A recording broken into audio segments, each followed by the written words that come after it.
Olá, que a graça e a paz seja sobre a sua vida. Aqui quem fala é o pastor Ale Rocha.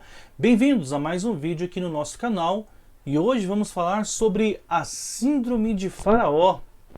É verdade que temos ouvido a respeito de um novo normal, a respeito de um novo mundo que está surgindo pós-pandemia. E temos algumas pessoas bastante esperançosas que de alguma forma o ser humano vai aprender. Partindo do pressuposto que toda dor, que todo sofrimento que estejamos passando seja a manifestação da ira divina contra a humanidade, para que a humanidade se torne alguém melhor, muitos dizem que quando sairmos dessa seremos pessoas melhores, pessoas menos egoístas, menos solitárias, mais condescendentes com o próximo. Alguns lugares, temos visto algumas reportagens que mostram que até o próprio meio ambiente melhorou quando o ser humano foi tirado dele e foi obrigado a ficar preso em casa. Queridos, particularmente uma visão bíblica, eu não sou tão esperançoso. E um grande exemplo disso é Faraó, rei do Egito, no livro da Bíblia chamada Êxodo. Ali mostra a história de quando Deus envia o seu servo Moisés e o seu irmão Arão para libertar o povo dele, o povo hebreu que estava escravo no Egito. Conta a história que cada praga que Deus instituía contra o Egito esperava uma resposta de Faraó, mas o texto bíblico diz que o coração de Faraó ele era endurecido. Algumas expressões usam que Deus endurecia o coração de Faraó, mas o fato é que Faraó já tinha essa conduta. A visão de Faraó para o povo hebreu era uma visão de medo, e por ter medo que o povo hebreu, numeroso como escravo, ele se aliançasse com algum inimigo, viesse a se levantar contra o Egito. Esperamos que com o sofrimento, com a situação de risco iminente, o ser humano pudesse de alguma forma se tornar mais humano. Mas não foi isso que aconteceu com Faraó. Por mais que as águas do Nilo tenham se transformado em sangue, os seus animais, o seu rebanho tenha sido acometido por doenças, por mais que as suas plantações tenham sido destruídos por gafanhotos e por granizos, por mais que o seu tão aclamado Deus Sol tenha sido vencida por densas trevas e, por fim, a sua própria casa tenha sido tocado quando o seu filho, o primogênito de Faraó, ele morre com a visitação do anjo da morte. A escala de sofrimento que Faraó passou, ele não existe registro igual, porque ele era um líder da maior nação, do maior império do mundo, e ele vê o seu império ruir, ele vê as suas crenças ruir, ele vê a sua família ruir, e mesmo assim o seu coração insolente não se converte ao Senhor. Por fim, ele perde a sua própria vida numa busca insana atrás dos escravos. No Novo Testamento nós vemos uma parábola que nós podemos talvez, buscar um exemplo tão parecido de insolência diante do sofrimento quanto Faraó.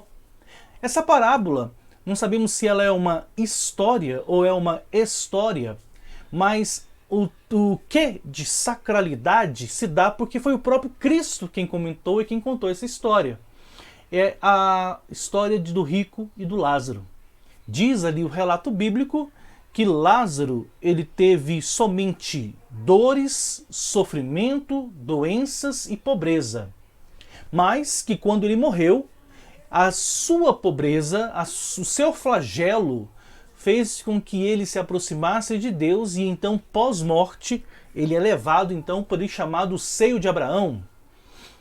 Já em contrapartida, o rico, do qual Lázaro ficava à porta da casa esperando algum gesto de misericórdia, ele teve todas as regalias, todas as felicidades desse mundo, mas ao passar pós-morte, ele é levado para o Sheol, ali representado na cultura judaica como o mundo dos mortos, e naquele lugar ele tem tormento e sofrimento.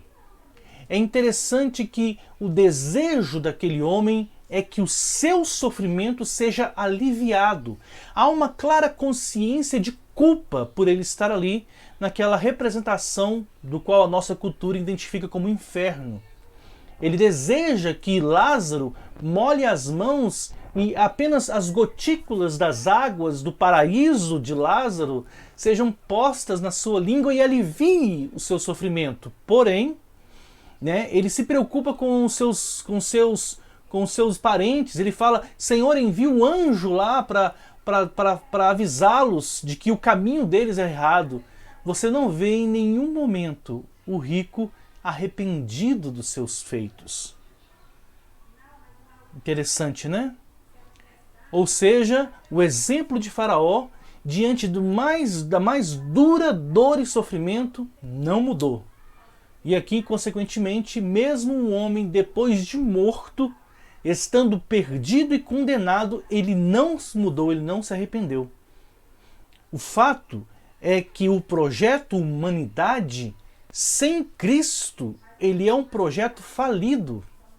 Somente Cristo e a sua cruz pode mudar o coração humano. A questão não é mais se estamos ou não estamos, caímos ou não caímos, entramos ou não entramos nessa pandemia, nessa onda de lutas, de sofrimentos.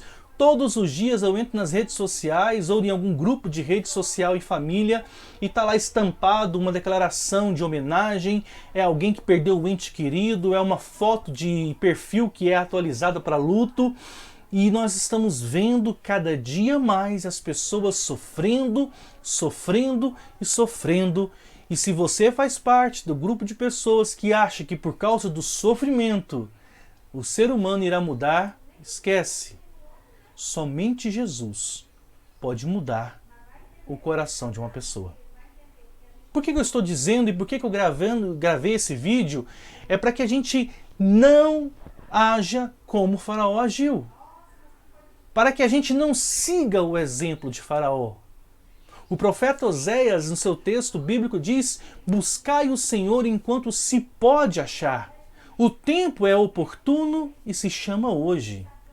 Você, nesse período de novo normal, ou por que não dizer de um novo anormal, o que faremos? Como sairemos? Como iremos reescrever a história da nossa vida a partir da perspectiva de que Cristo Jesus morreu, ou antes, ressuscitou, para que nós tivéssemos vida, e nele, vida plena, mesmo andando pelo deserto, mesmo vislumbrando cada dia uma dor. Eu creio que é possível mudar. Eu creio que é possível viver o novo e o renovo. Mas eu não tenho esperança de que isso vá acontecer por causa do sofrimento. Porque ao longo da história, nenhuma dor foi capaz de mudar alguém, a não ser que essa dor o leve a se render à pessoa daquele que pode trazer todo o conforto, todo o consolo e toda graça, que é Jesus Cristo, o Filho de Deus. Deus te abençoe. Que é o pastor Ale Rocha, não sei aonde você está assistindo esse vídeo, mas não deixe de nos dar aquela força, curtindo, comentando e compartilhando nas suas redes sociais. Fique com Deus e até a próxima!